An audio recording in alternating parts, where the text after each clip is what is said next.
Themeless Podcast Nation, welcome back. Episode 5. I'm Brayden. I'm Wade. And I'm David. Webb. So we're excited. We are super excited about this episode. Yes, sir. So we're just gonna get right into it. So tell us about Who you are and what you do. Mm-hmm. Okay, so of course you heard I'm David Webb. So I'm from Gaston, Alabama. I grew up here. Well, I grew up here, but I was born in Tennessee, raised a little bit in Birmingham, and then moved up here to Gaston Mount when I was like 6 years old. So it was smooth. I mean, I really like the place. I like the water. I love the fish. Like, Yeah. It's a great place to live if you want to do fishing, hunting. You know, just be outdoors. It's a great place for that. And so I kind of got here where I am today with y'all. Yeah. So it all started off with a dream in high school, and that dream was to play football. So, I mean, you know, a bunch of kids have that dream, and you get told all the time, you know, it's millions of high school, you're not going to make it to the next level to college. Yeah. And that's what I was hearing. You might not get to that next level. You need to find something else to do. I was different. I didn't find nothing else to do. and I'm glad I didn't, because I just went harder and harder in football, and that gave me the opportunity to play at the next level, which I ended up playing at the University of South Alabama. Yeah. And that's a great school. It's fun. The beach was right there. Right there in Mobile. Yeah, you can't ask for anything more. And the people are really great. They love the sport of football. They love every sport in Mobile, like basketball, football. So games were pretty packed out for the most part. But I'd say my biggest game I played in was when we went to Nebraska. We played them at home. They've got a following, too. Yeah, I think it was like 110K. That's Yeah, crazy. it was loaded, sold out game. It was awesome. So that was one of the best games I played in, and we actually went on to lose that game, but we stuck with it right to the third quarter. And with that being said, that game right there really made me understand what it's like to endure, especially through the hard times, because things got hard in that game. And just like much with my training, getting to that next level, things got hard. When I was running bleachers, it was hard. When I was out there running by myself, it was hard. And that's what people say is the hardest thing to do, is to work when nobody's watching. Yep. Because everybody got that motivation when somebody watching. Yeah. But when you ain't got that motivation, it's hard to keep going. Yep. It's hard to keep pushing yourself.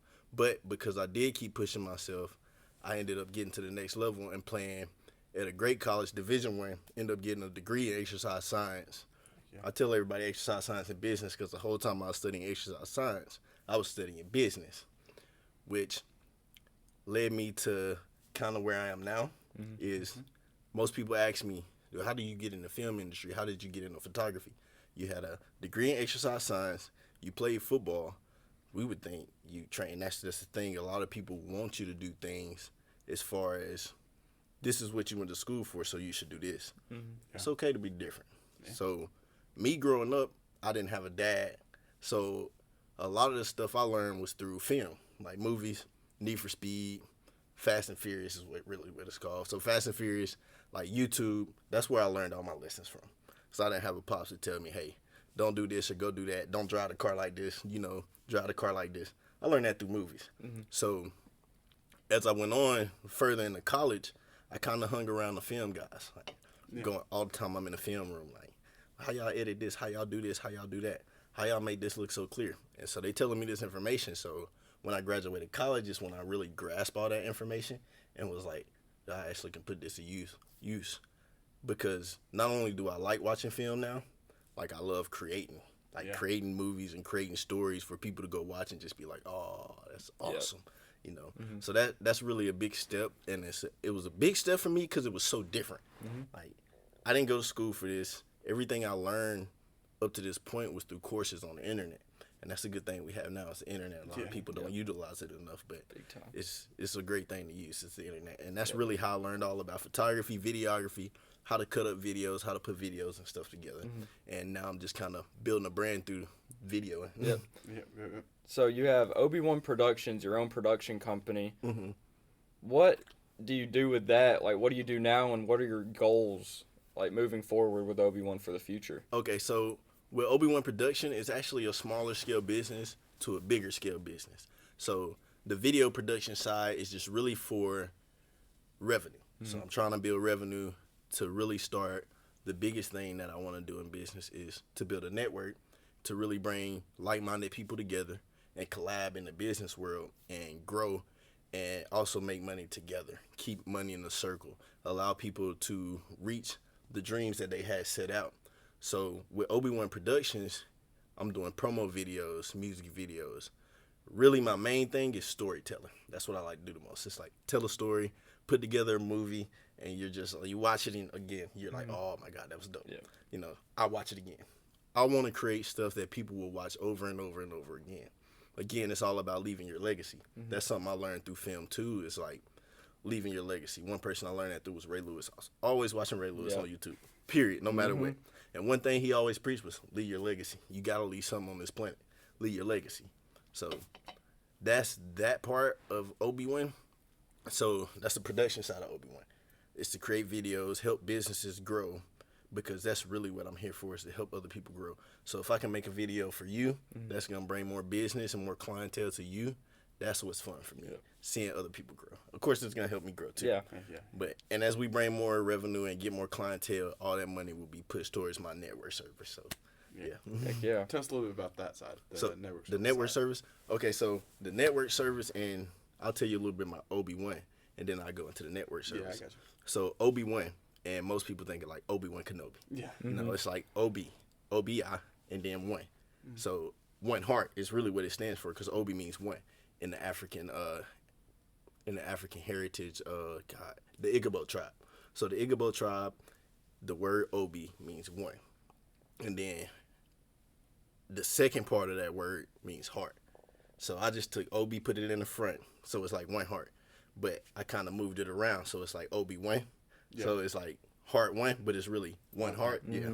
So that's that, and that was really the meaning behind my whole deal, because again, I'm all about bringing people together, and because collaboration is the biggest thing you can ever do to excel yourself. You can't do much by yourself. No. But as you build more and more people into a business that's going to help each other and help each other grow, then that business becomes a unity in itself. Again, we'll take trips and stuff like that. That's why it's called One Heart, because as we do take trips and stuff like that, the whole community going, the whole community of business leaders is what I call it, because I can't say that your employees would be included in that trip, but you as a business owner, you're taking these trips with us, you're going to seminars with us, you're learning everything that you need to learn to open a business. So the biggest thing about the network service is, let's say Braden was my clientele, right? He's a client for me. So my main goal with that would be, okay, get him in the network.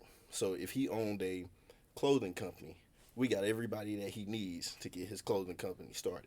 So if he need his shirt pressed, his pants pressed, words put on, anything, hat, shoes, or whatever, even to the point of getting the material that he needs, we can help him with all that. So because we got the people in line, and that's why building a network is kind of the most important thing, because like I said, when you collab, that's when you really grow. So as I'm building these network of people to help other people, we all just become one.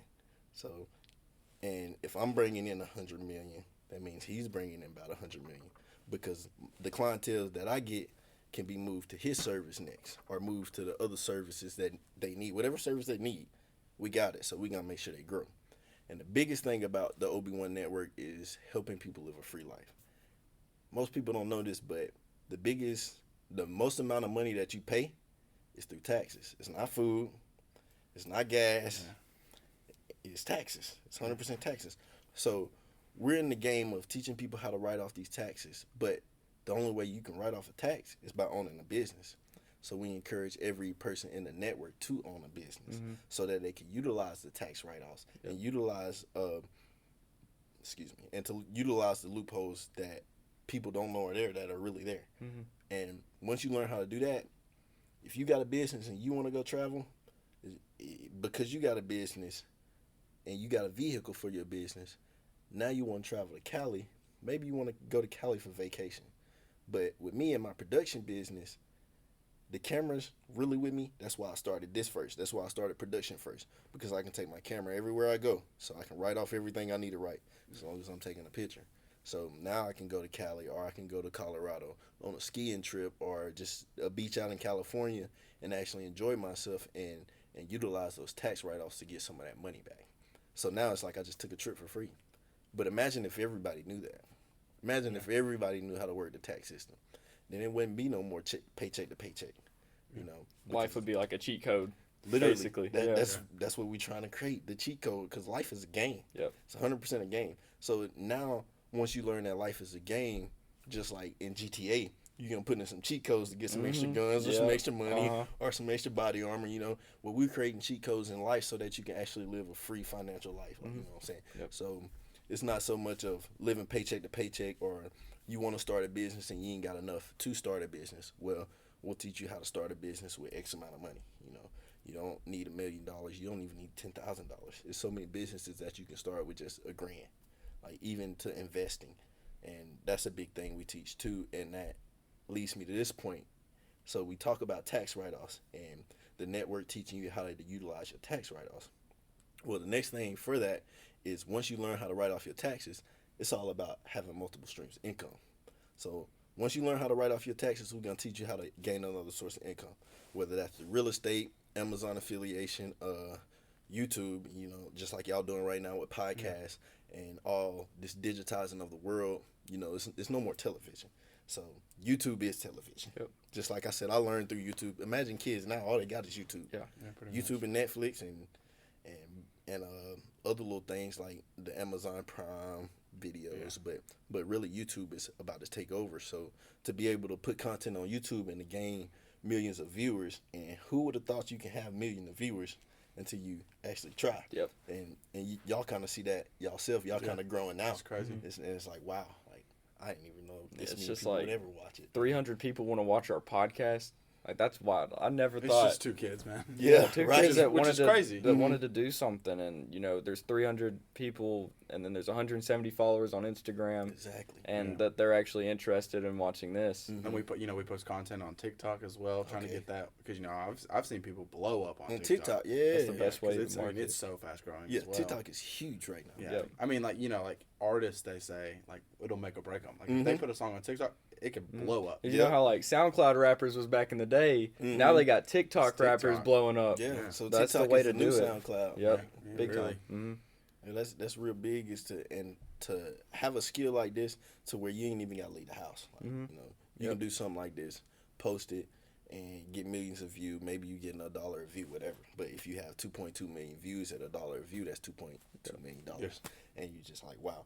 Because right now y'all at 300 views, but before you know it, you'll be at 1 million views, 2 million views, 3 million views. And just like you said, it's just 2 kids from nowhere. And all you gotta Just do came to out of blow up. nowhere. This is all you need right here. This is all you need right here. Is Which this is- phone, which dude. is so crazy. It's crazy. I mean, the power that phones possess. I mean, you got is wild. people, like, people can make music on their phones, on BandLab, post that on everything, and all of a sudden they're getting a fan base, following, money, like big money, record labels calling.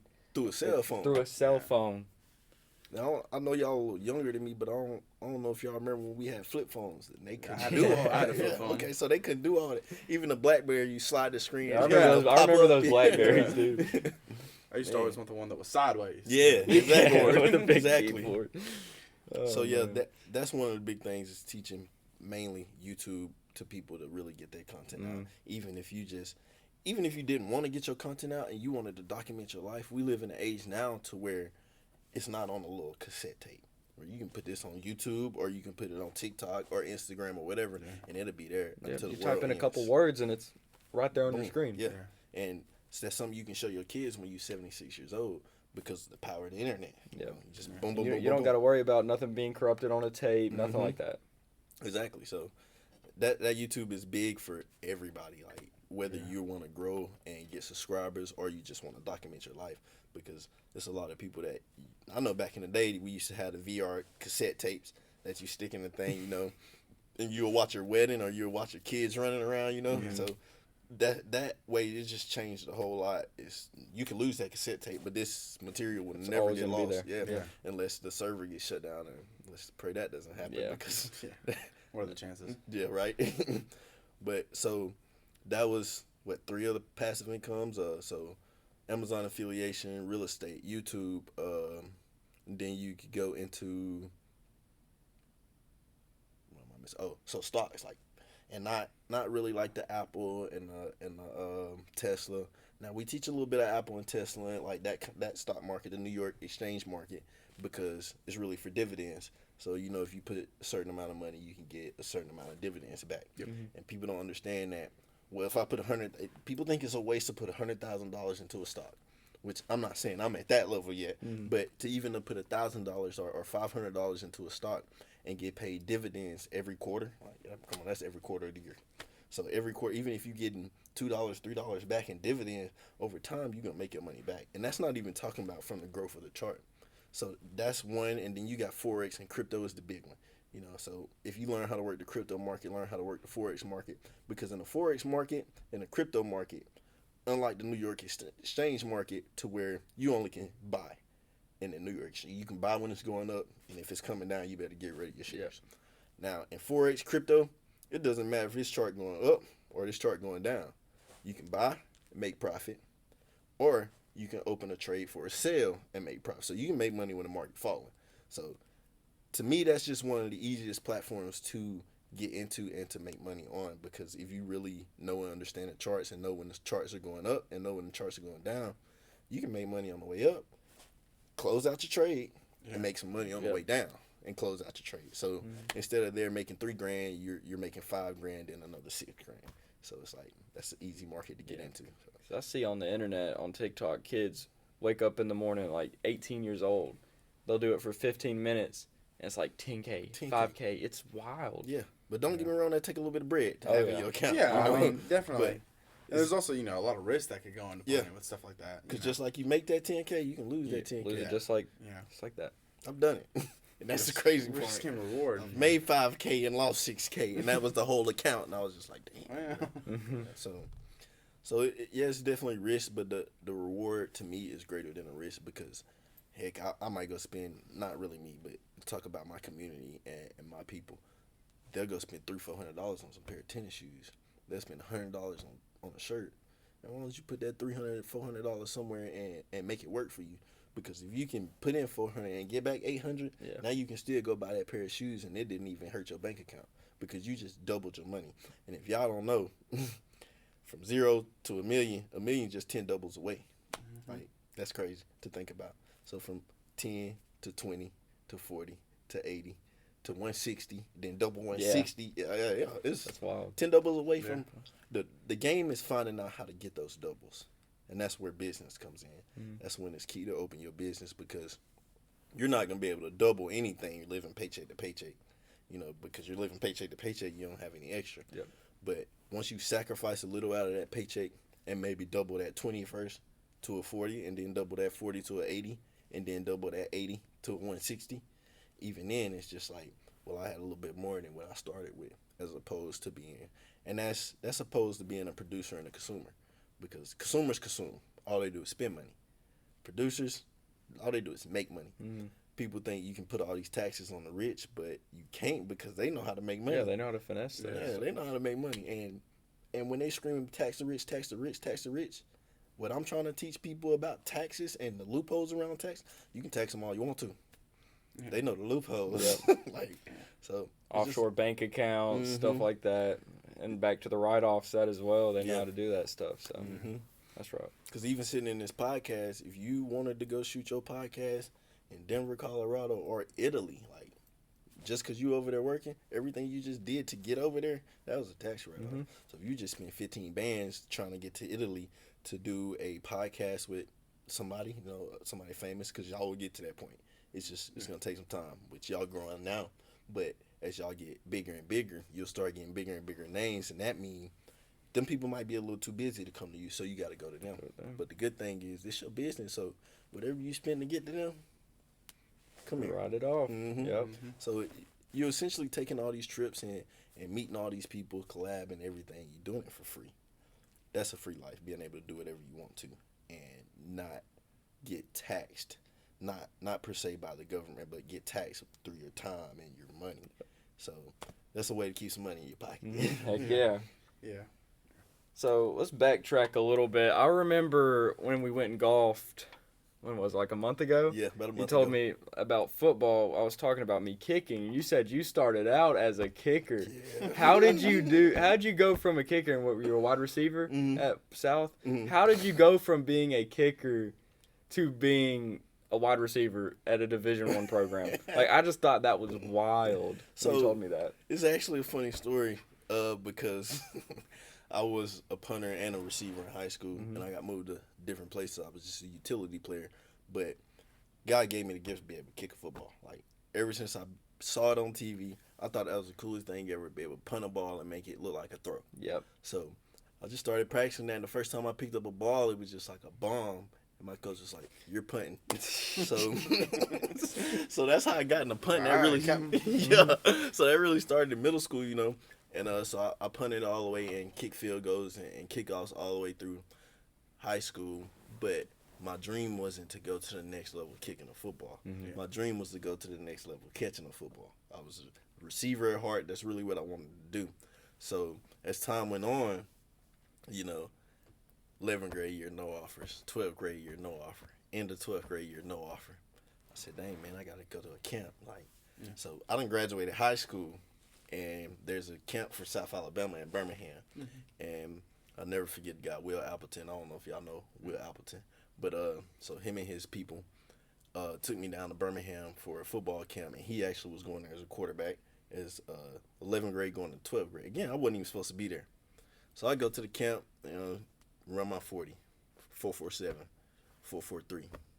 And I knew it was a good time because as soon as I ran across the line, he goes, boom, boom, boom, boom. Double like, take. okay, Yeah, I'm good. Yeah. So he was like, you don't got to run it again if you don't want to, but I ended up running it again. Went from 4.47 to 4.43. Then we did what you call one-on-ones. Yeah. So that's DBs versus receivers. So we're doing one-on-ones, and this is the first route I had, and one coach gave me a dig. He was like, hey, run a dig, you know. Other coach looked at me. I guess he was thinking about my speed and everything. He was like, no, scratch that. Go. So, and I'm sitting there, and it's like a movie. It's like everything slowed down. I lined up. He lined up in front of me. He's looking dead at me. Before they snapped the ball, I looked him in his face, and I said, hey, man, you might want to press me. He said no. I said, all right. So I came off the line. At about 5 yards, I faked it in and then just shot it. Burnt him. But he threw a deep ball, probably 60-yard bomb, and I had to go get it. Like, I had to go get it. Yeah. I had to go get it. It wasn't no fall in the basket. I had to go get it. Yep. So I ended up catching that ball at the back goal line, just kind of toe tap home. And from that point on, it was like they started talking to me. I told them the situation. I was like, really ain't supposed to be here. He was like, hey, you got to go. But Coach Siski was his name. Coach Siski ended up giving me his number, and he was like, hey, I'm going to be in contact with you. I had already signed up for the school because I had planned on going to South anyway because they had a good medical program. Yeah. And as I went in the football there, I actually didn't get to be a part of the medical program because of all of the clinicals in my junior and senior year. It wasn't going to work out. So I'm riding on the golf course at this point. I worked at the golf course when I was a senior in high school going into college. So that summer, I'm riding on the golf picker. I'm picking the golf range. I get a call from Coach Siski. Hey, man, you want to come to camp? Huh? You want to come to fall camp? Yeah, I want to come to fall camp. Heck yeah. Took the picker up. I parked it. I said, hey, I got to go pack. Like, they just asked me to come to camp. So I got that whole experience of being able to pack all my stuff and leave my parents for the first time, which was kind of crazy. You know, when you leave your parents for the first time. Mom's crying, you know, which was really all I had was my mom. My uncle helped me get down there. And so stepped foot in the camp. That was 2015 summer. So that 2015 summer, I stepped in the camp, and it was just lights on. They just saw what I could do at receiver. They knew I could punt the ball. So the next year is when they really asked me to punt because our punter, he went down with a ACL? ACL. He went down with an ACL. And so they was like, hey, we're going to move me back to punter. And so I stood second string punter that year. And they moved me back to receiver, and I was there ever since. Got moved around a little bit, but it was mainly receiver and punter. Dude. Yeah. That's cool. Wild. That's cool. Speaking of golf, though, I hear you're a pretty big golfer. I'm all right. He ain't all right. Why do you like golf so much, I guess is my question. Well, like, what is it for you? The real thing started when I was a kid. I used to watch Tiger. You know what I mean? If you watch Tiger, how can you not get addicted to golf? Yeah. Tiger makes anybody want to go Man, play. So I really started watching Tiger and started studying Tiger visually, you know, just seeing what he was doing on TV. And I just went out one day. I was like, I want to hit some golf balls. And it was a park across the street, and I started hitting golf balls, and I've been in love since. It's something about seeing that little white ball fly through the air. Just 300 yards, 200 yards, one night, whatever you're hitting. Yeah. Something about seeing that little white ball fly in the air, it was just breathtaking. And I fell in love with the game. I just really fell in love with the game then. Yep. So, but I didn't truly fall in love with the game until about 2 years ago, because that's when I figured out this game is a lot more than just hitting a little white ball. It became, because when I was young, I had real bad anger problems. So golf ended up becoming a place for me to fight my anger, to learn how to control my anger. Sometimes I still don't, but that's the nature of the game. You're gonna get mad in golf. So it really taught me how to really hone in on those anger skills, because now I'm not just reacting off a bad situation or a situation that just came to me. I'm reacting off, okay, my next shot. At least I get an opportunity to hit this ball again. As to whereas somebody come up to me and say something to me, it's like, okay, well, I can react and possibly not have another day, because you never know what somebody's gonna do to you when you get in that type of situation. So it's like I can react and have another day, or I can just play the next play. So when you get into situations like that, now because of golf, I've learned to walk away. Because in golf, if you hit a ball and it's not in play, what you do? You just walk off the tee box. You might be mad, but you just walk off the tee box. You can't do anything about it. So I'm about to quit. Well, the ball's still out there. Facts. So, but really just seeing that white ball fly in the air was really what made me fall in love with the game. So why is it important for you or anybody else to have something like golf, to have like an outlet? Like, why is it important for you and for anybody else to have something to go to as a positive outlet, whereas most people confide in negative things? So why is it important for you to do that? Well, it's really important to have that one thing that you do to take your mind off of everything and to keep you in that positive space, because one thing I've learned is energy goes where energy flows. So if you're sitting there and you're sad or you're depressed, you're gonna keep being depressed, because you don't have that outlet to cheer you back up, to bring that positive energy back. Well, if you just don't have anything like that, like an outlet, like you said, if you don't have an outlet and all you can do is sit in that sorrow, sit in that wallow, you're just going to keep coming. It's just going to keep coming. And then the most important thing, especially for people who don't really go to the gym or anything like that, a little outlet like that is a great exercise. Even if you ride in a cart. When I ride in the cart and I do my little golf app on my Apple Watch, I probably burn like 2,000 calories just swinging a club, bro. I ain't even walking to the ball. Man, especially in the summer. You feel me? Yeah. It's hot out there. Yeah, you might burn 3,000 calories in the summer. So that's really big to have that outlet, and not even just golf, like basketball or fishing or hunting, whatever your outlet is, whatever your getaway is. It's important to have that, because you always want to bring yourself back to center. If you can't find something to bring yourself back to center, you can always be in a bad mood. So it's all about getting out of that bad mood. So. You got to have a positive outlet, because there's a ton of negative outlets that are glamorized today, like drugs, alcohol, things like that, that's put out there into everybody. And once you get hooked, that's negative, and it's hard to get out of that. So finding something positive that you can put out your anger or your stress too, is something that everybody needs, and something that I've realized that is important to me since I graduated high school. Is to have, like, the gym for me, that's my outlet, and now that I'm flying is my outlet, because you're up there, and you're in control of everything. Nobody down there can bother you. Exactly. So you're up there, like, I literally forget about any stress that I have. Anything going on. I forget I have a phone. Dude, I forget. That's like true. my one thing is just fly the airplane, and it's just something so peaceful about it. Yeah. So like the gym and that's for me, and that's something that has kept me, positive from graduating high school, because it is a little different.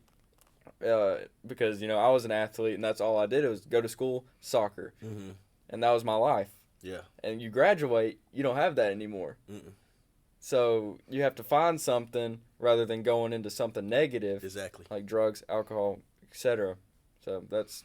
And that's what most people do, is they find that party scene. Yep. That's their new outlet. But, there's just so much negative that comes with the party scene Not saying the party scene is a bad scene. Like, it's okay to go party sometimes. But having that every weekend thing, okay, well, what if you just trade partying for the gym, or partying for golf, or partying for fishing? Yep.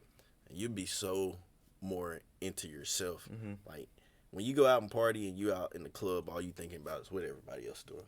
What kind of shoes he got on? Do I look better than him or her? Can I pull her or him? You know. So it's all, every time you go out, you got tons of worries. Yep. You never focus on yourself. You're always focusing on others. Yep. But like you said, having that outlet when you flying, you just focus on you. Yep.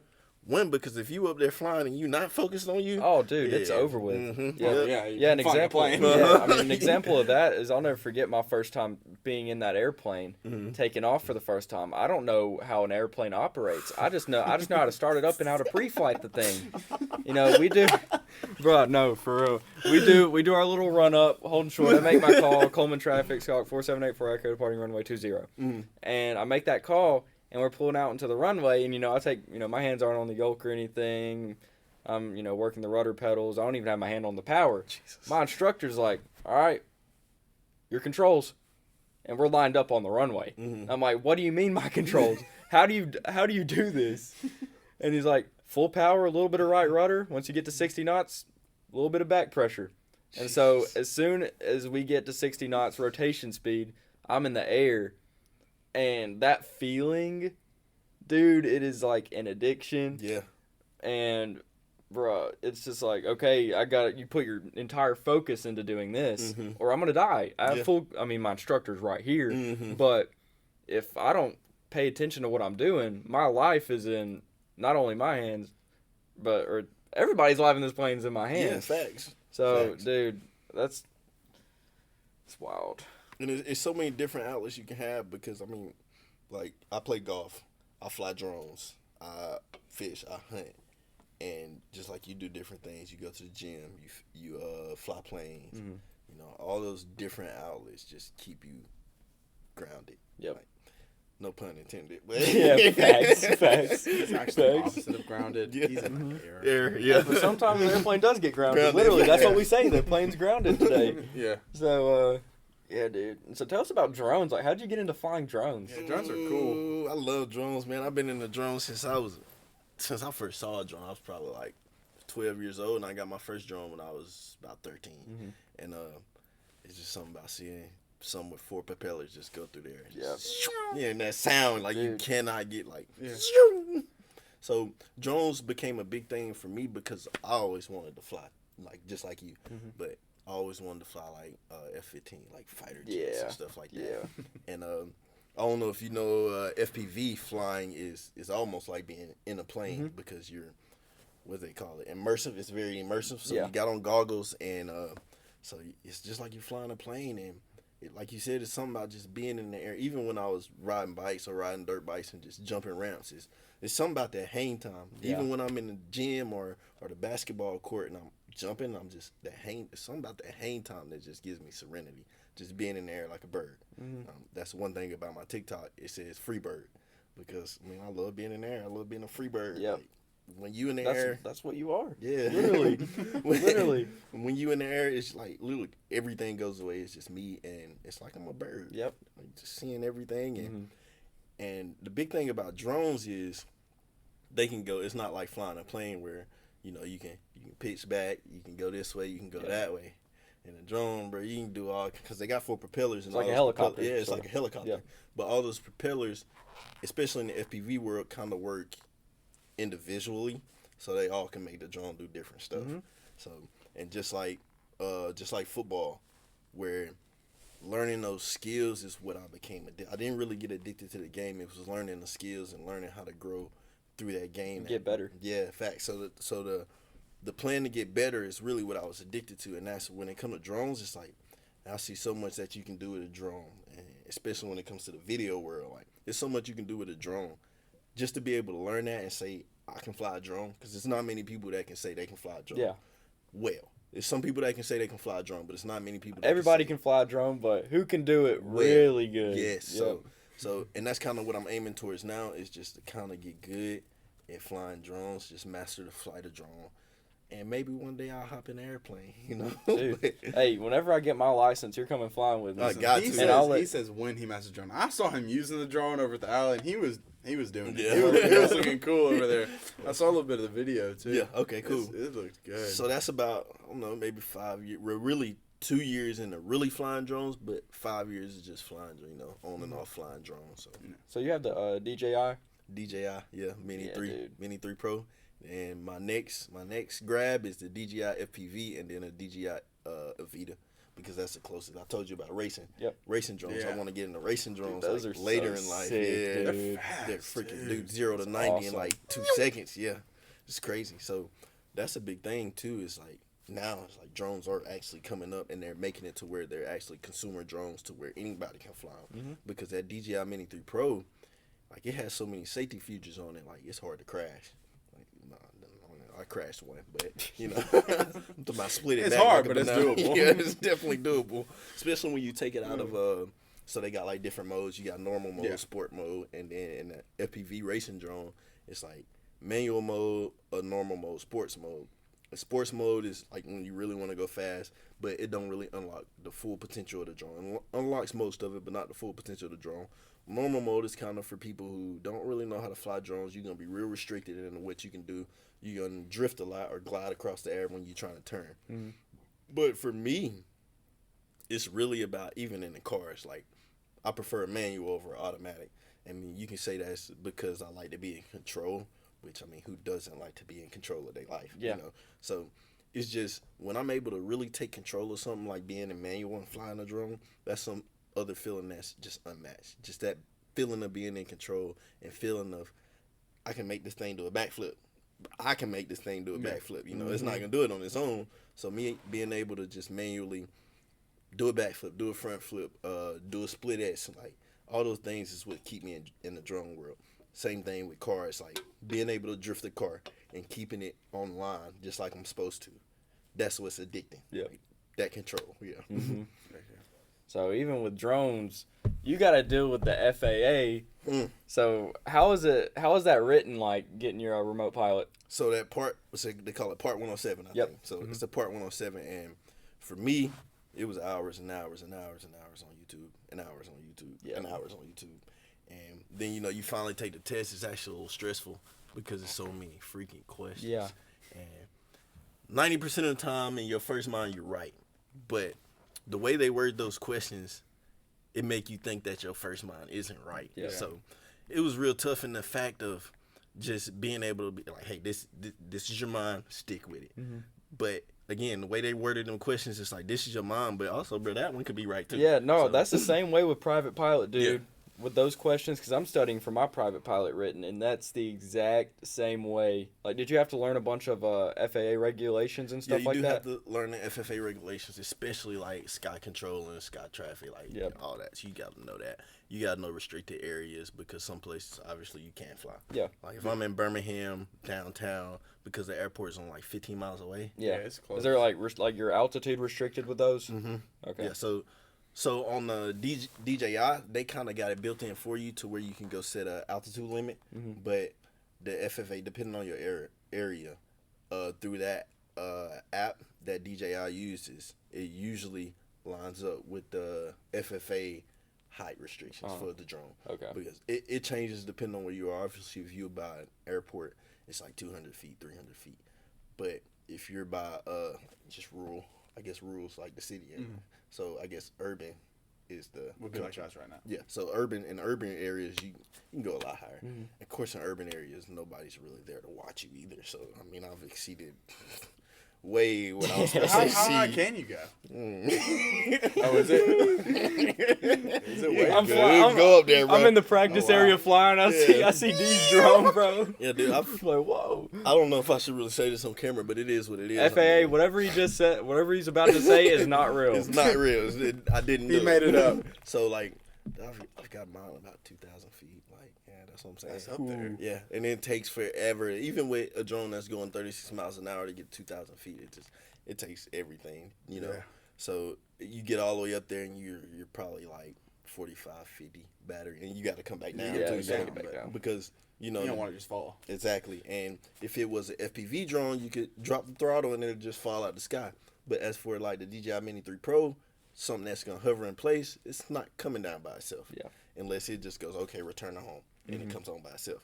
So, Is there like a return to home button on there? That's Yeah, crazy, that's pretty cool. dude. So it'll just come straight back down. dude, yeah. One crazy story. I was actually flying my drone one day, and I was in the front yard, and I live over there by Twin Bridges, so I flew it all the way to downtown. I knew my controller was finna die, turn it on, and it was just like beep, beep, beep, beep. It's like, please don't use me.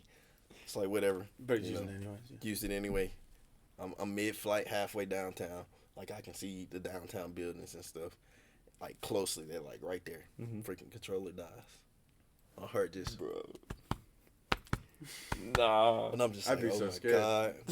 Then I walked in the house, I walked back outside, and I just hear the propeller, like, buzz, like the propellers. This thing's coming back and landing right where it took off. That's What about like that's trees actually and stuff? crazy, Like, does it just like bro. kind of know, or is it? So it depends on what mode you're in. So the DJI Mini 3 Pro has cinematic, normal, and sports mode. Yeah. In sports mode, all obstacle avoidance are turned off. There's no obstacle avoidance. So I mean, if there's a tree in the way, it's just gonna hit. It's gonna hit it. But normal cinematic mode, the drone has sensors both on front, back, and underneath. Yeah. Because it has front, back, and below and above sensors. Yeah. But it don't have those sideways sensors. But so when it's coming back on its own, or you're flying it, and you can put it in a mode to where it hovers, or you bypass it. Always use bypass because I'm usually filming something.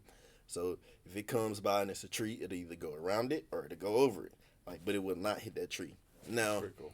if you got it in one of those modes where it's automatic and you're doing an automatic flight, let's say it's doing a circle or orbit, is what it's called. So let's say it's orbiting around you. It doesn't have those sideways sensors. So if it's orbiting and it's a tree and coming this way on sideways, it's gonna hit it every time. But as long as you are a proper drone user and you kind of keep your, because I mean the rule is as a drone pilot to always have vision of your drone. Like you're Yeah. really not supposed to lose that vision of your drone. Yeah. That's why when you do FPV drone and you have those immersive goggles, Yeah. you have to have a spotter. Or you can get in trouble with FFA or the FAA. I just tried to say it too fast. Yeah, I got Yeah. But so, I mean, you're always supposed to have a spotter, or you're supposed to be able to see your drone at all times. So, really, if you're a good drone pilot, you can maneuver around all that. But if you're not a good drone pilot, you got sensors and all kind of stuff to Yeah. keep you from hitting Yeah. it. I mean, I've went to the park and let little kids fly my drone. You know, just because I knew they wasn't gonna crash it. I mean, it's got sensors on it. Yeah. Only way they can crash it if they're going sideways. If they're going sideways, I'm gonna grab the Yeah, remote. you take those Yeah, controls. you know what I'm saying? You're like, hey, all right, my drone So- now. I hope you have fun time. Yeah. So that's that. So I guess those like you always having to have the drone in sight or having a spotter. That's kind of like private pilot rules. As a student pilot, your altitude restrictions in I think class E and G airspace is you always have to have like ground reference. Like if you're above the clouds and you can't see the ground, you're breaking the rules as a student pilot. And same thing, it's called, you have visual flight rules and instrument flight rules.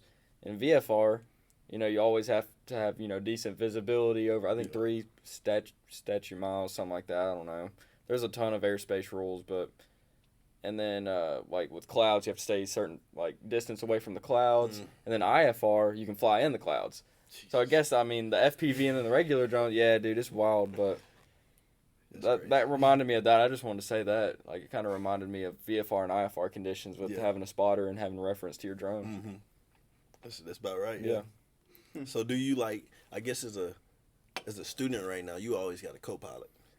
Well, part of the training is you have to have a certain amount of solo time.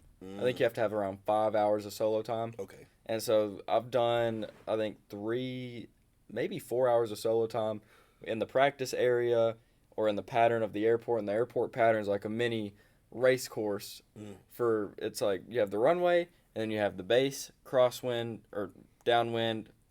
Oh, hold on. I just completely screwed up. You have the runway. This is upwind. This is your crosswind, downwind, base, final, and then you land. There you go. So you have that. Yep, I got it mixed up. Oh boy. Yep. What do you make sure? So you got that. So I've done, I think, 3 solo flights in the pattern, 1 in the practice area, and I'm getting ready to do my solo cross country flight. I'll be flying by myself from Coleman to Gadsden, Gadsden, Pell City, Birmingham back to Coleman, all by myself. Yeah. It's gonna be fun, but Big fly. I'm at about 30-ish, 35 hours right now, and I'm pretty comfortable in the airplane, so I'm not really scared to do it. I'm just anxious to get up in there and do it, you feel me? Yeah.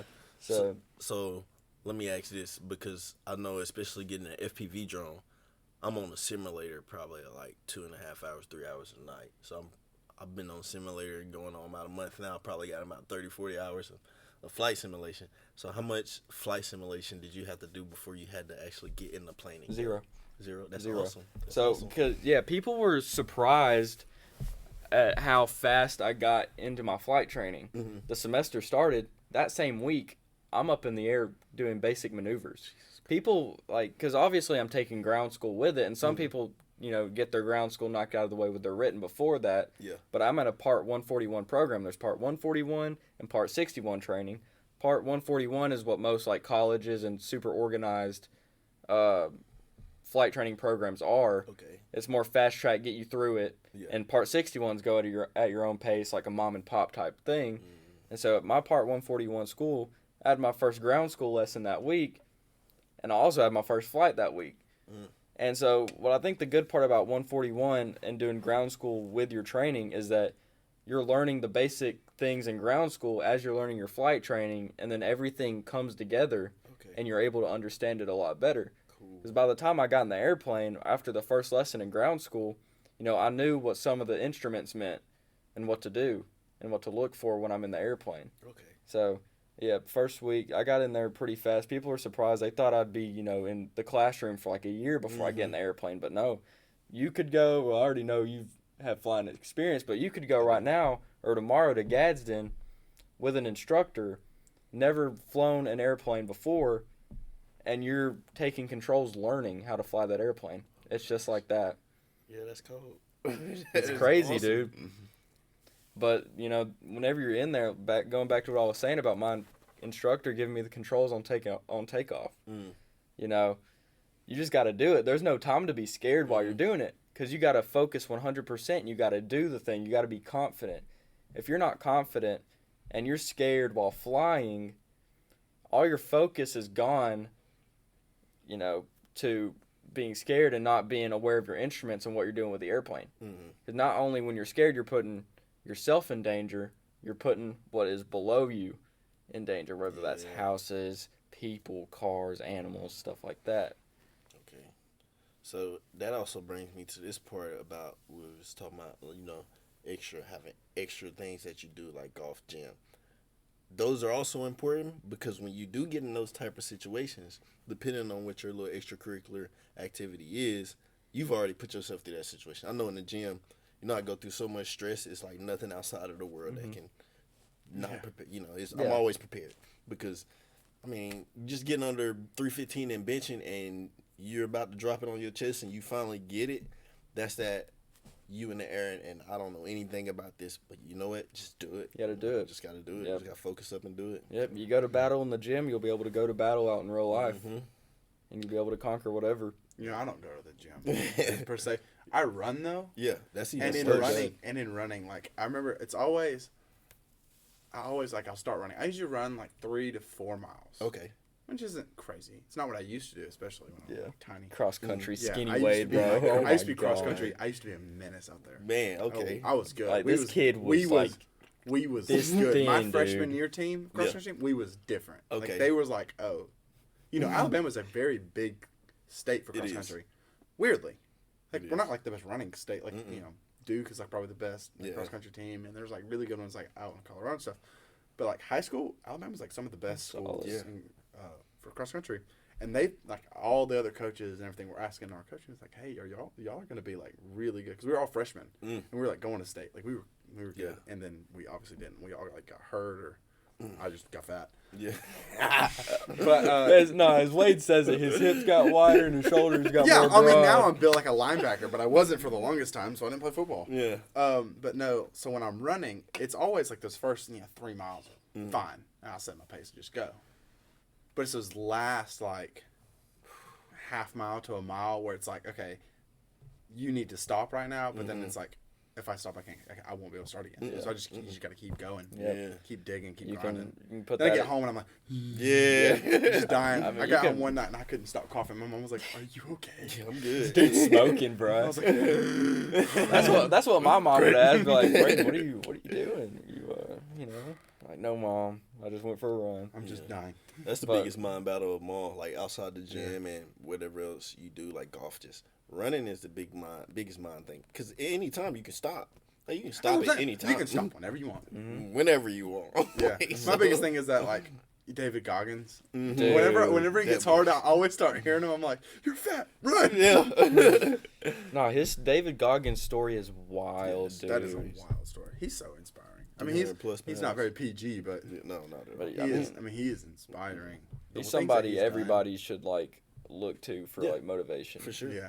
I mean, Because I don't know. I don't know if anybody's like that crazy. Yeah. Because that dude's. I mean, there's got to be something loose in his head. to He's do the some things poster that he child for does. crazy, Oh, bro. yeah. But I mean, wow. motivational. Like if he can do it, anybody can do it. But I mean, yeah. It's all mental. That's everything in life is mental. Yeah. Yeah.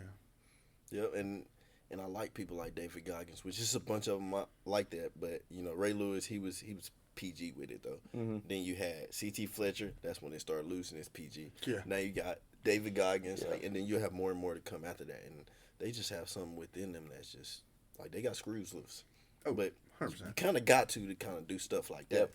Yeah, he ran like a. You know, he did That the 100-mile thing. You know, he did the thing before that he had to do. Mm. What was it? It Oh, was the big yeah. race, but you had to, in order to be able to do He had the to Yeah, do you that had to thing qualify. before. ultra running. Yeah, Yeah. something He like had to that. qualify. Yeah, You gotta have some screws just to be able to go on a random Saturday and run 100 miles. yeah, bro. Running Running 100 off miles, of though. saltines and water. Yeah, That's wild, Different. dude. Y'all realize that's running to Birmingham and back. that's a long ways. You right. That take 2 hours to drive. Yeah, That's a long. that's a long run. One time, you know, Put it in perspective like that, bro. That's wild. yeah. Mhm. Well, you know, like I think I could probably do like a half marathon, like with no preparation. Probably I could Yeah. probably go tomorrow. I do it slow, Yeah, facts. but my pace would be set. I'm real good at that. Okay. I can set a pace and stay at it Okay. from running cross country. Yeah. But I think I could probably go tomorrow and like run a half marathon. But like running a full marathon is a long ways. That's 26.2 miles. That's a long ways. Yeah. That's like half of my tank of gas. Mm-hmm. That's so far. Yeah. It's far. I can't even believe it. Crazy, And dude. I live on the way other side of town. So from where we go to the gym, Yeah. I live about 7 miles from the gym, and then from the gym to your house, that's about another 7 to 10 miles, bro. That's only 16 miles. You haven't ran a marathon yet. Yeah. You done went across our whole Barely, Yeah. city. You barely at half. That's what I'm saying. You barely. Barely, literally, barely. So yeah, that's God, dude. that's Yeah, tough. that's a 100 long miles, Long ways. Woo. Yeah, I can't believe broken shins. Yeah, like he said he got. I remember like listening to him. He said he got done with it, just coughing like blood and stuff. I was like, dude, there's Yeah, no. you're gonna kill yourself. That's the reason I didn't go into boxing. Like, come on. No. Yeah, boxers are crazy No. diets. I have a boxer guy that goes to our church, and I mean he has a crazy diet. I mean he eats like came out to eat with us one day for lunch, and he eats like this amount of this, this amount of this, this amount of this. Yeah, like it's measured. Crazy. That's I mean crazy. he can't eat more, Mm-hmm. Yeah. can't eat less. That's crazy. Y'all seen that like slap boxing league where they're standing there? Yes, dude. They get the chalk Oh on my their God. hand. They're like, That chalk They'll goes- be like 1, 2, Wham. and then they'll hit the person. They'll just fall. The guys is more like usually it's like even. Have you seen the women's though? It'll be like this tiny little girl and then it's like this big girl. Big Jack girl. And like the little girl hit her and she's like, and Didn't even feel And it. then the other girl whose shoulders are bigger than mine, she'll, wham. and it's like, okay, well she died. Oh, Dude, that's like CTE. Yeah, Just like asking how to get for it. CTE. yeah. You Google that. Oh, slap boxing league comes up. How to get CTE. How to get CTE? Yeah. That slap boxing Yeah. league comes up. That's just crazy, Yeah. bro. Sports Taking are on wild. slap boxing. Yeah, that might be one I stay out of too. Oh yeah. Shit. I always thought, you know, like just like off in my head sometimes. I always thought I think I could have been like a decent boxer. I think it'd been fun. Yeah. I don't know if I like the actual boxing part of it, but I feel like the whole training like super hard for a purpose would be cool. And I Yeah. feel like the whole, I don't know, I just feel like boxing could be kind of cool to It, do. it definitely could. And my thing is like, I like hitting people, I don't like getting hit. That's what I'm saying. Like Yeah. I feel like I got long arms, pretty broad shoulders, I'm tall, so I got to reach on people. I feel like I could do good boxing. I don't want to get hit. Like imagine going up against what's his name, Fury, Tyson. No. Yeah, no. I'm not getting hit by that. Or like Tyson in his prime. Yeah, Tyson in his prime. Yeah. No When he came out of prison. Yeah. Just uppercutting people. $1 million, would you do it? Would you take a hit from him for $1 million? For $1 million, probably. Probably. Because I could take one. Yeah. I mean, I'm out. Anywhere, he could hit you anywhere. The face, the stomach. But no matter where he's at me, I'm done. That would hurt. Like that one hit, I'm That done. would hurt. No defense, I'm done. But for $1 million? Hey, I go around for a good $1.5 million. $1.5 million. We're going to be playing chicken the whole round. You running around that ring. Yeah. Running away from He's gonna get tired. we gonna be tired. Yep. We're going to find out what these 3 minutes made of. the longest 3 minutes of your life, Yeah, bro. we're going to run a mile in that ring. Yeah. Well, because I mean, like, yeah, you couldn't stop. Because I mean, like, I remember I've watched like I get a bunch of old Mike Tyson TikToks, and like it's always like people were like, as soon as they go to dodge, he tears them up. He just hits them in the stomach, the face, uppercuts through their arms. I'm like, okay, this dude's. I mean, he did That's a fight different type against of ear power off. right there. Yeah. What a guy. What's cold? Yeah. So I guess we're getting ready to wrap it up, but before that, I want to do some rapid fire questions for you. God. Just some random questions. It might be correlated with topics that we talked about, or just completely might random not. ones. Okay. So wait, think of some rapid fire questions you could ask them, and then you can ask us some back too that the Okay. podcast doesn't know about it. But we'll go ahead and start. What's your favorite food? Ooh, my favorite food is probably...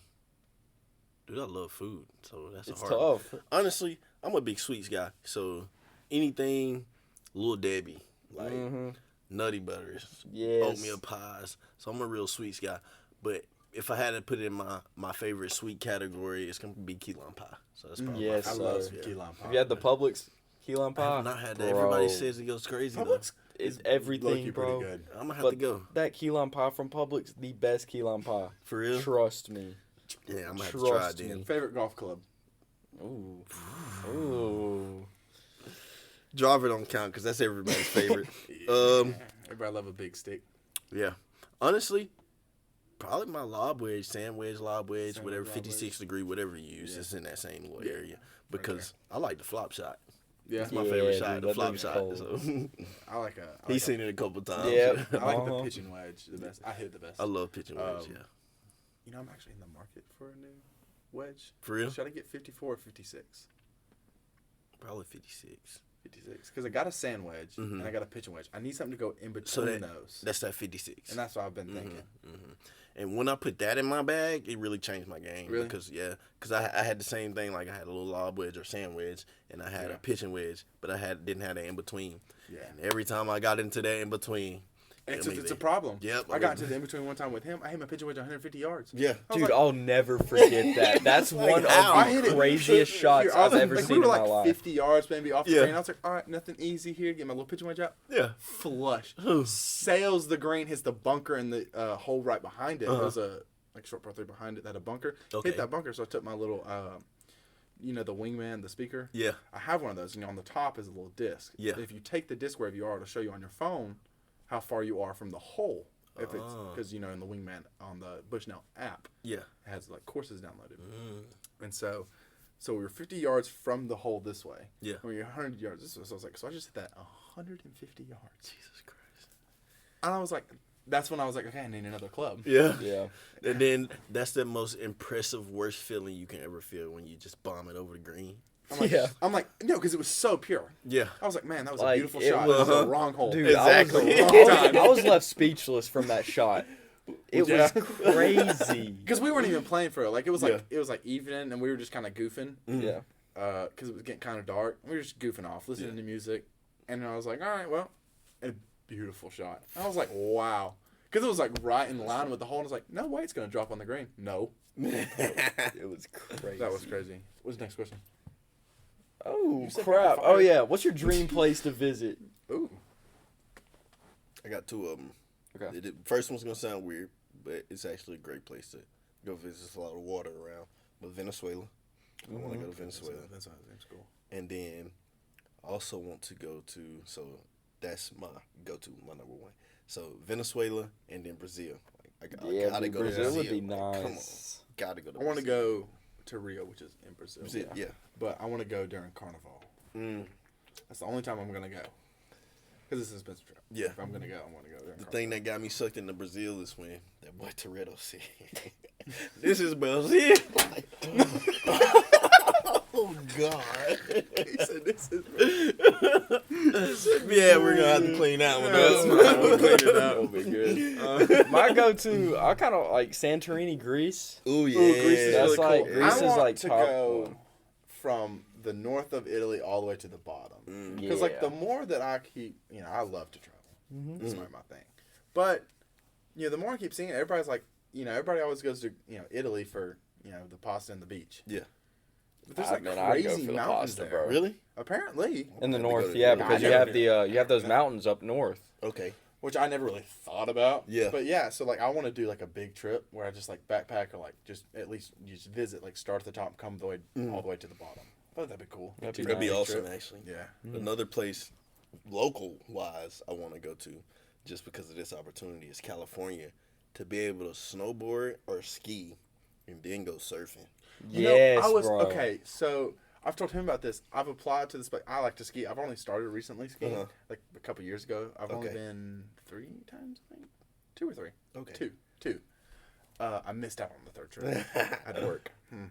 But I love it so much. It's the greatest thing ever. I don't know why I didn't do it earlier. Well, there's nowhere to ski here, obviously. That's why. But there's a place in California. I think it's called the 5 Points Ski Resort. I think that's what it's called. Or something points or something. Yeah. Or star. Something like that. Anyways, it's like right on a mountain. But apparently it's like a 20-minute drive from that resort to the beach. Yeah. And like Yeah. I told my dad said something. He said, "Yeah, you can go ski in the morning, surf at night, or other way around. If Yeah. you want to." Yeah. I was be like, "That's crazy, bro. That wild." is so wild. It'd be awesome. Go high enough Yeah. where it's able to ski straight to No, the because beach. what's wild yeah. about California is I went there in 2019. We went from, we went to San Francisco, and then we drove up to Northern California, one of the most beautiful places I've ever been in my life. We stayed right on the coast. It's a little town called Trinidad, and it was 30 degrees that morning. We drove inland to a place called Redding. Just pick a number. Just guess how hot it was. 73. 107. 93 degrees Dang, that that's a big afternoon jump, in though. Redding. That afternoon? Yeah. That's a big jump. That's like a wear your jacket. Yeah, because You we know, your drove, because we jeans were and jacket staying, in the morning. we were staying in Trinidad, and there was a volcano / like, it still had snow on the ground in the middle of the summer. Jesus. And we wanted to go there, and so we drove through Redding to get there. Redding's a dump, too. Like, it's one of the worst towns I've ever been to in my life. And it was 93 degrees. Golly. I'll never forget that. I can't. And then we got to the mountain, I think it was like, maybe in the 60s. But still, it was... That's wild. That's The a big biggest jump. It was Yeah. a huge jump. It's But huge. also, like, we left, it was probably like 7 in the morning, and it's right on the coast, so you have the breeze coming in too. But, dude, that was one of the craziest jumps that I've That ever is experienced in wild. my life. That is wild. Yeah. What about living? Like, where would you like to live? It sounds generic, but Colorado. Ain't generic. That's like, I that's think fire. I haven't been, but Man, just something about having beautiful. a house in the mountains with a lake, like, so you got these big old mountains. Just visualize this. You got these big old mountains coming up in the background. Right on the lake. Yeah, into that little valley, which is the lake. Yeah, and a Yeah. cabin on the lake. Those Yeah, pictures are always so Yeah. cool. Yep. that's probably mine. I have two. One, obviously, Cape Cod, Massachusetts. Okay. It's my favorite place that I've ever been Yeah, to. easy. For It's real. my favorite. Yes, I've been there 3 times. One this past summer, I went to go see like one of my best friends that I've known forever, and dude, Cape Cod is just the people. There's something about people up north. Is like, I don't know if it's because my grandfather is from New Jersey or what, but the way they are, they're super honest and upfront, and I love that. And like Southern people have a tendency to like sugarcoat things and kind of fake, and I don't really like that. But those people up there, they're like my people. Yeah, You know what I'm saying? So I like that. Number 2, probably be Wyoming. There's an air park, and there's houses, and it's a I hangar saw that. house. Yeah. and you have your airplane. Like the little flying communities. Yeah, flying community. Yeah. John Travolta And lives in a flying community. Really? Yeah. But yeah, the little air park in Wyoming, it's close to, I don't know where it's close to, but you have all those mountains right next to the community. Like, Pretty cool. that'd be a dream to like end up there. Yeah. But to like live in like the middle of my life, and like when I start growing up, it's Cape Cod, Massachusetts. Okay. But retire, air park in Wyoming. Okay. That would be wild. Jump, too. There's a lot of fishing in Cape Cod, ain't it? Oh, yeah. Mine is so different. You know, I'm a beach guy. I just am. Yeah. But really, so I either want to live like down on the beach or like on an island or something. But honestly, I think, you know, I haven't been there yet, but we're going. Charleston seems like the place I'm going to fit in. Have you ever been there? No, we're going though this summer. Awesome, bro. And it just seems like it's going to fit me so well. I can Everything see it. I've heard about it is see it. perfect. Yeah. I'm like, oh, well, this sounds like my alley. Yeah. It's like, you know, nice place to stay, right on the beach, a little southern though. You could see Wade being in Outer He's Banks. literally dressed bro. for Thank you. Thank you. Charleston. Like, it's like know. dressed in Charleston. Yes. It's where I belong. And like I've told him this before, whenever I'm at the beach or anywhere coastal, I feel like I'm at home. Like this dude, yeah, That's bro. key. This dude is. Yeah. Like when we go, it doesn't even matter what beach it is. He's in his element when he's at the beach. It's like bro. as long as I'm like at the beach and there's just like that kind of ambiance. Mm-hmm. Like you're at the beach, there's like beach drinks, there's like beach, you know, places, beach restaurants, just all that kind of themed stuff. And especially like I really like a smaller beach, Mm-hmm. like a little smaller beach. That's why I kind of mentioned island, but like a little smaller beach. Yeah. I just feel so at peace. Like I'm supposed to be there. Mm-hmm. Yep. Serene. Yeah, I'd love to move there. Yeah, that's a move. Yeah, that's my goal. Yeah. Dude, you'd like it. You definitely fit. Yeah. Like, I definitely think that while I'm young, I'll probably end up living in Charleston. Yeah. Especially while I'm young. Mm-hmm. Things to do there. Nice place. dude, you're gonna go one time and be like, I'm not. Yeah, I really am. Yeah. I have that feeling. I keep looking at it because like our trip's in like 5 months, but I keep like checking everything, things to do and stuff. Yeah. I'm so excited, and it just seems like I'm never gonna leave. We're gonna go there, and I'm not coming back. Yeah, Except take my car home. I'm not leaving. You know, because they used to have earthquakes there real bad. So, like, the old buildings there, we actually went on a little downtown tour or whatever. Yeah. So, they got these little, they look like big old boats on each side, each four sides of the building. And on the inside of the house is a turn wheel because every time they have an earthquake, those houses start coming apart at the seams. You gotta pull at them the back walls. together. Yeah, and you just roll them back together. That's cool. That's crazy. I didn't know they had earthquakes. Yeah, That's I didn't crazy. either. Like Until I old, went on like, the tour. you know, Charleston's a really, really old town. Yeah. Like I know it's somehow. Like, you can picture it in your head. It's maintained. It's like you know, it's still like a hot and happening place. But like you know, it's really old. Wasn't it the capital of South Carolina for a while? It may have been. I Like don't way know. back. Yeah, way back in the I day. don't know. Yeah, it It was used to be a definitely big one old of the- port. Yeah, it was one of. That's what I was going to say. It was one of the first ports, like in America. Yeah, it's an old town. Other than And so, like New York and I do want to see some old stuff. I like old stuff like that. And that's the thing. They still got all those old buildings and stuff down there. Yeah. So, but I guess they're still there because you can roll the walls back together. Put it back together. Yeah, it's all not Good. destroyed. Yeah. That's the one reason why. Dude, You got anything, Wade? I think I'm out of questions. You got anything? You got anything do for got a us? question. Mm-hmm. So I see y'all drinking these Luca Deaths. So they're actually really good. Yeah. First time I've had one of these. Really? This flavor, at least. Okay, favorite flavor. That's my choice. My favorite I'm flavor. gonna say the. I'm gonna have to berry go. olive. Yeah, berry. I like that. The It's berry pretty is good. good. And yeah, we're very much alive. Berry, It berry, was surprisingly good. Actually. very good. Not expecting. it to That be was good. it was really good. Mm-hmm. Yeah. See, I got one more question. So, Mr. Golfer, what is your least favorite club in the bag? Ooh. Okay. Well, I got two. Mm-hmm. I really, really hate my 6-iron. Okay, I don't. real? I don't know what it is. Bro. You know, I hit the 7-iron really well. Mm-hmm. I hit my 4-iron really well. Okay. What about your 5? 5's okay. I don't ever use 5. It's an odd distance. Yeah, it is. I cannot hit that 6. I can't do it. Every time I hit it, shank. Yeah. I will turn my club face where it's like this. Nah. Swing it, and it'll go straight that way. I'm like, I don't understand what's happening here. It's so odd. But you know, Funny. second, I feel like my second one though is either your, like in or around, it can be your favorite and your worst at the same time. The putter, Oh my God. and when it's on, It's on. Oh, yeah. When it's off, it's 4-putt. Yeah. Every time. time. Like, okay. And you know what's crazy? Like if you can take your like four putts, 3 putts to like 1 and 2, you can change your game. A big change. Yeah. But I mean, when it's off, Yeah. pack it up. Your whole game is just Pack it up. Yep. Pack it up. Time to go. Then when you can't hit the green and can't put, it's time to go home. See, that's what I'm saying. Like, I'll just sit in the cart for the rest of the time. Y'all have fun. Y'all have like fun. I mean, eventually you're gonna get to the green. Eventually. I don't know how many strokes it's gonna take, but you're gonna get there. Get there, yeah. So when you get there, for the putter to just be off, just chalk it up. I'm talking about missing 3 foot short. 3 foot putt short. Like, Oh, yeah. I remember one time we were playing. Was it you or was it Austin? I was playing. I can't remember. We were at Briarmead and we were on the short par 3 over there on the front 9, and I hit a beautiful shot into the green, which I don't do a lot. Yeah. A beautiful shot into the green. 3 putted. Ended up with a bogey. Oh, man. It was like 7 feet. I was like, You might have been with Austin. I don't remember that. I might have been with In your Austin. defense, they aren't the best greens to put on. But, I mean, fair.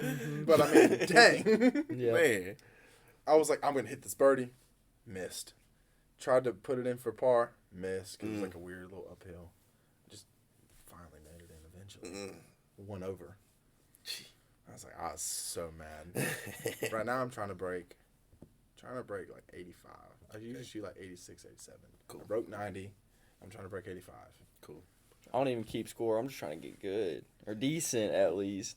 Yeah, I remember because I got into it like early last year, about this time last year. That's when I was like, I'm gonna play golf. Yeah. And it is addicting. It's very addicting. I got into We got it. on a big kick during the summertime, dude. Oh, It was like 3 I times was- a week. Like, yeah. I was playing. I remember I got the club. I'm left-handed, which it was like, okay, well here's your options of getting clubs. Hopefully luck out and find a used pair for beginners. Yeah. Or go get fitted and buy $2,000 clubs because that's your options. As Because a left-handed guy. I mean, yeah. the new Paradigm ones right now, I think they did like a limited release. They barely have any left-handed stuff.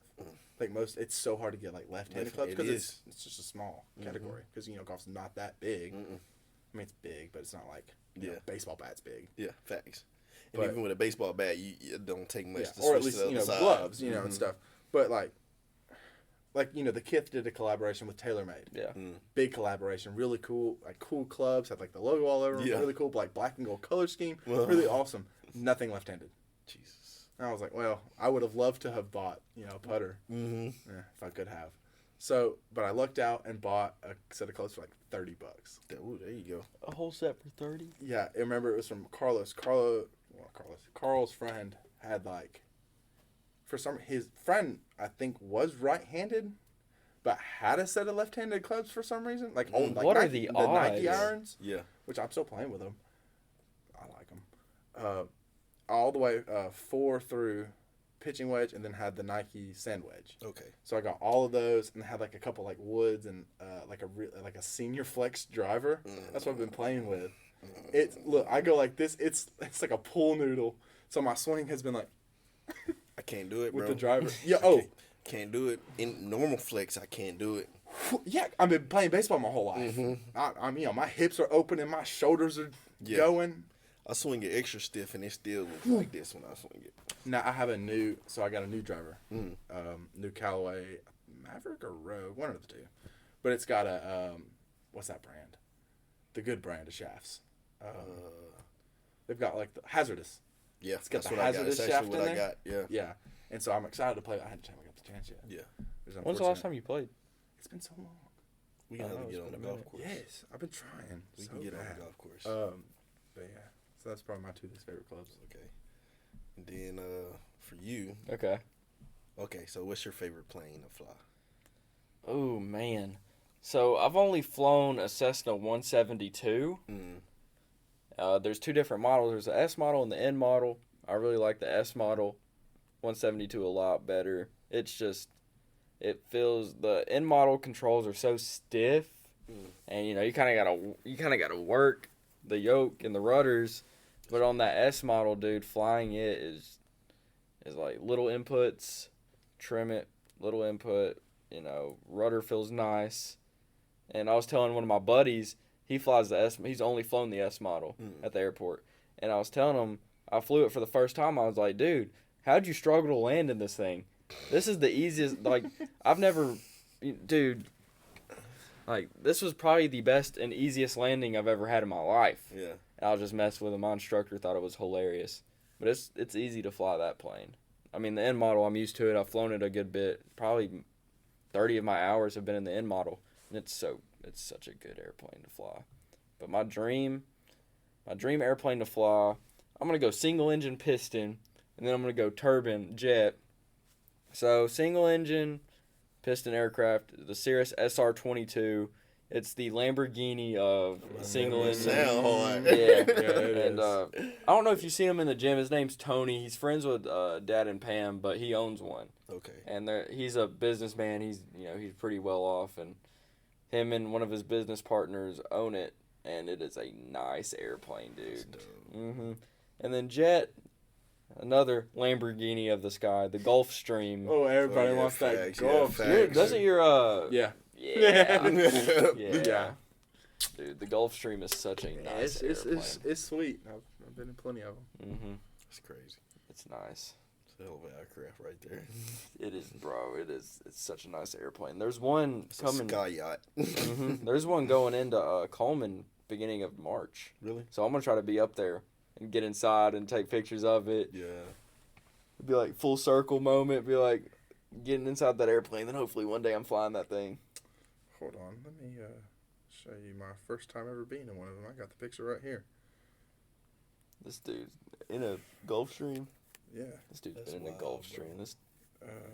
This dude comes from a flying family and doesn't even fly. That's crazy. That's insane. Yeah, my when I was young, my birth mother had a fiance. They were engaged for a while. We're not very close. She had, where in the world am I supposed to find these things? What in the world? She had, and he had ended up getting his pilot's license, and I kind of like tagged along. Mm-hmm. I like kind of got it, sorta. Like I Yeah. took like some classes, like whenever he was there, Okay. I got to go with him, and then he let me fly with him, and then he was doing like a private instructor, so like the instructor kind of taught me as well. So I've flown like by myself. So you got before. free flight time basically, dude. That's a dream. Yes, but it was also like kind of illegal. But who How really, old were you? Who really cared? I don't really know. But I'd probably say the last time I was at the farm was when I was like 13, 14. So about around that age. That's insane. Had that big old book, used to carry it around. The far aim? Yeah, that's a big old buddy. book. I remember he was like, here you go. I was like, thanks. That far aim This is. book weighs more than me. That's crazy. But no, so yeah, I kind of tagged along and learned a little bit of flying from him. Yeah, I want to see this Gulfstream picture, dude. This one, me and my mom. This one? Dude, that is such a nice airplane, bro. Yeah, it's sweet. It's like one of the most recognizable private jets for me. Yeah. And it's just iconic. It's an iconic airplane. Oh, yeah. Thing literally So, just yeah, floats. so like he was saying, my family, that side is all kind of pilots. Like, so she dated him. She is a pilot herself. Okay. She, I forget what it's Why called. should you do float planes? Yeah, Seaplanes? so what she flies is Float planes. out of Miami. Uh-huh. So she flies, it's private planes from Miami to Bahamas. Mm. That's all she does, back and forth. It's a dream. It's pretty cool. It's pretty cool. She sees real cool things. Yeah. And then her boyfriend or ex-boyfriend, I don't really know right now, he is big time. Oh, flying. He flies like real nice jets. He flies like famous people. Yeah. Like all over the country. Who was a baseball player that you got? Scherzer. Scherzer. Max Scherzer. He was like if on his Facebook and all the time because we're friends. He'll post like, oh, in Oregon. Oh, now I'm in Detroit. Now I'm in like just all over the place. That's crazy. That's Yeah. It's pretty cool. But yeah, I don't fly. I've thought about it. I really have. I've given it serious thought. Yeah. Because I love to travel. And it's like one of the best ways to open up the world for you. That's why I chose it, because I've loved traveling. And it's just, I can write my ticket anywhere, as my dad says. Mm-hmm. I write my ticket anywhere, live where I want to live, and fly, do, awesome stuff. That's a good point. So is the flight, I guess, the learning process for a regular plane, is it the same as a helicopter? Or is that totally different? Oh, Totally dude, different. helicopters are so, from what I've heard, are so much harder. Oh yeah, the money they're so much expensive at the flight About 5 school. times more. For example, the Cessna 172 that I fly is 170, 180 an hour. The helicopters, $750 an hour. Jesus. Mike has his, by the way. You know Mike, the fiance guy. Yeah. Yeah, he got his license. Helicopters dropped crazy. So there's 2 different licenses. Yeah, it's a whole helicopters is like getting into like a whole nother thing. Yeah, helicopters, you know, I don't and know the if whole there's as much of a ceiling with helicopters as there is with planes. What do you mean? I feel like you make more money flying like G6s for famous people. Oh yeah, no, because there's like, so nobody's much. really taking like private helicopters. Yeah, because there's so much opportunity. There's more opportunity with airplanes, and I just wrote an essay about this, contrasting airplanes and helicopters. Helicopters, you know, if you fly helicopters, you're more local. You're doing more air ambulance, aerial tours, stuff like that. Okay. And then, you know, airplanes, you can be an airline pilot, cargo pilot, corporate pilot.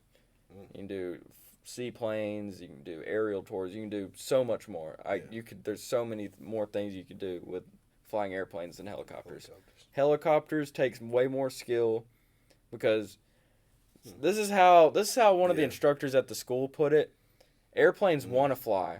Yeah. Helicopters don't want to fly, because airplanes generate lift by airflow going over the wings. Yeah. Helicopter, you have the rotor up top, and then you're able to go up. Yeah. Dang. So, you know, he said airplanes want to fly, helicopters don't want to fly. You build up that airspeed in an airplane. There's no keeping that plane on the ground unless you take throttle out and go max brakes. That thing's gonna go in the air. About dang it by itself, huh? Yeah. It's crazy. Yep. And when it wants to land, it'll land. Yeah. The airplane as well. So I mean, you got to get it there, make it, you know, it's nice smooth landing. But whenever it runs out of energy, it'll land. Yeah, it'll glide. Yep, glide pretty to much. its Yep, that's it. Yeah, so helicopters like drones, cause Probably actually. Yeah, because they have, Kinda the like same what you were idea. saying about that, I wanted to butt in and say this, but the helicopters have the rotor up top. Yep. And that is up and down. They have the tail rotor in the back, which is going side to side, moving, like turning 360, stuff like that. So that's how that works. Okay. Yep. And then I guess in a helicopter, just like in a drone, like if it ain't no power to them propellers, it's coming down. Yep. Like, you know, There's no stopping like it. for it just like to. Yeah, because you can't gliding in a helicopter. You know, they can glide, but your chances of having a survivable outcome significantly less than an airplane. Yeah. If your engine dies in an airplane, you know, look for a field, go through your checklist, blah blah blah. You can glide it down easily. Yeah. Because we practice that. We've practiced simulated engine outs up there, and we get down to like 500 feet above the ground, go full power, and we recover from it. But you know, you're going full, like your engine actually just died. Yeah. Because that's something you always want to be thinking about. Is whenever I'm flying solo, every so often, I'm thinking about, okay, if my engine died right now, where am I going? Yeah. And what am I doing? Stuff like that. Yeah, in a helicopter, I guess if that thing stopped turning, it's just falling. Yeah. Did y'all see that crash up in Huntsville? See that? Yeah, that crash over by the neighborhood. Yeah, I saw like the ring video. Yep. Yeah, there was like a ring video post Yeah, I think I dude. saw of like this. It was a helicopter. Yeah, and it like was flew, from like Redstone. Fly, like you can fly. Yeah. Yeah. It was from And like it Redstone. lands like right outside this residential neighborhood, Yep. and all of a sudden just pillows of smoke. Yep. I think the tail rotor went out. Yeah, because it was spinning. Yep. Which probably the most dangerous way. Yeah, Just spinning. definitely. It's a hard recovery right Yep. there. Big time. Yeah. So we got anything else, or we gonna wrap it up? Anything else you want to talk about? Nothing else. All right, we'll Well, wrap it what up. an episode. Wrap it We're up. 1 hour 23 minutes. I feel like 23 that's what minutes. every episode. Yeah, we always, Yes, you know, sir. before we started, we always said we were going to shoot for, not too long, like 45 minutes to an hour. Our Yeah. first episode was like almost 2 hours long. Jesus. We were It seems easy to do. Yeah. Oh, yeah. Like our first episode, I swear, like we were just sitting here. I forgot that we were recording at one point. Like, we were just talking. Yeah, dude, for, we were like- having a normal conversation, like buddy conversation. Yeah, it was crazy. So, it was crazy. any- We want to, thank you for coming on. appreciate y'all awesome. having me, It was for awesome real. having, Yeah. awesome having you. Y'all go check out, all the brands, everything about him. He's really cool. We'll put all of his links in the description. y'all go check them out. If you're listening on Spotify, we'll put it in the bio as soon as you click the description thing of it. But yeah, it's been a pleasure. We'll get you back on for sure in a little bit. Come back. Big time. And I'll let you send them off. Do the outro. You tell them bye. Just tell them bye. Just say whatever You you can do want. whatever you want. Like, Bo got up, said a little message, and, put his hand over the screen, but you can do whatever you want. Send it off your way. Okay. Well, in that case, thank y'all for watching. This is a great podcast, and they're going to move to big places, so just continue to stay tuned, and we'll catch y'all next time. All right. See ya. See ya.